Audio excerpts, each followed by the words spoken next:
हीर रांझा के प्यार की अद्भुत कहानी।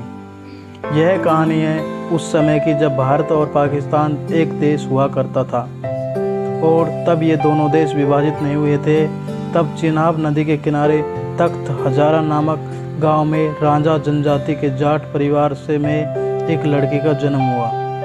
उस लड़के का नाम रांझा रखा गया। रांझा इस परिवार का सबसे छोटा बेटा था। रांझा से बड़े 3 भाई थे जो खेती का काम किया करते थे और रांझा माँ बाप का सबसे दुलारा बेटा होने के कारण आराम से मस्त रहकर बांसुरी बजाया करता था। लेकिन राजा की किस्मत में यह आराम न होकर विधाता ने कुछ और ही लिख रखा था। रांझा की भाभिया के द्वारा गृह क्लेश करने के कारण राजा अपना घर छोड़ दिया और इधर उधर भटकने लगा। रांझा भटकते हुए हीर के गांव झंग पंजाब अब पाकिस्तान में आ पहुंचा। उसने वहां पहली बार ही हीर को देखा और पहली नज़र में ही रांझा को हीर से प्यार हो गया।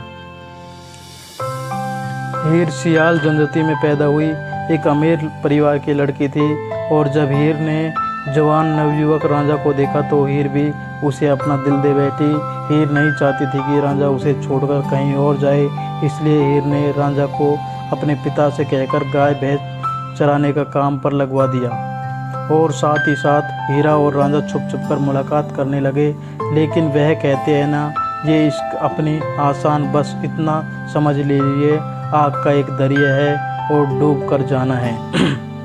हीर और रांझा की पनपती हुई मोहब्बत को ग्रहण तब लग गया जब हीर के चाचा कैदों ने दोनों को मिलते हुए देख लिया और तब हीर के चाचा ने सारी बात हीर के माता मलंकी और पिता चुचक को बताई। यह खबर सुनने के बाद हीर के माता पिता ने हीर का विवाह छेदा खेड़ा नामक युवक से हीर की मर्जी के खिलाफ कर दिया। रांझा हीर की शादी होते हुए देख दुखी होकर कनपटे समुदाय के फकीर से गुरु दक्षिणा लेकर फकीर बन गया और गांव-गांव और गली कलूचों में गीत गाते भटकते लगा। एक दिन अचानक वह हीर के ससुराल में आ पहुंचा और वहां पर उसकी मुलाकात हीर से हुई। उन दोनों ने वहां से भाग जाने की योजना बनाई। इस योजना में हीर और रांझा काफ़ी हद तक कामयाब भी हो गए, लेकिन स्थानीय राजा के द्वारा पकड़े जाने पर दोनों को बड़ा इम्तिहान देना पड़ा।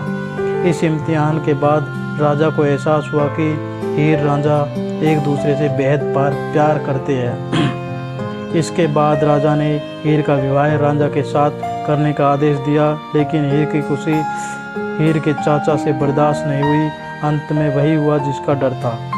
शादी के दौरान हीर का चाचा हीर के खाने में जहर मिलाकर वो खाना हीर को खिला देता है और जहर खाना खाने के कारण हीर की मौत हो गई। जब ये बात रांझा को पता चली कि हीर इस दुनिया में नहीं रही तो उसने भी उस जहर वाले खाने को खाकर खुद खुशी कर ली।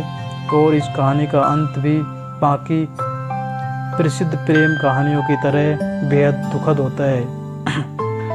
आज भी हीर रांझा की मंजार झंग पाकिस्तान में मौजूद है और वहाँ आज भी लाखों प्रेम प्रेमिकाएं अपने मन में सुखी जीवन की कामनाएं के लिए जाते हैं।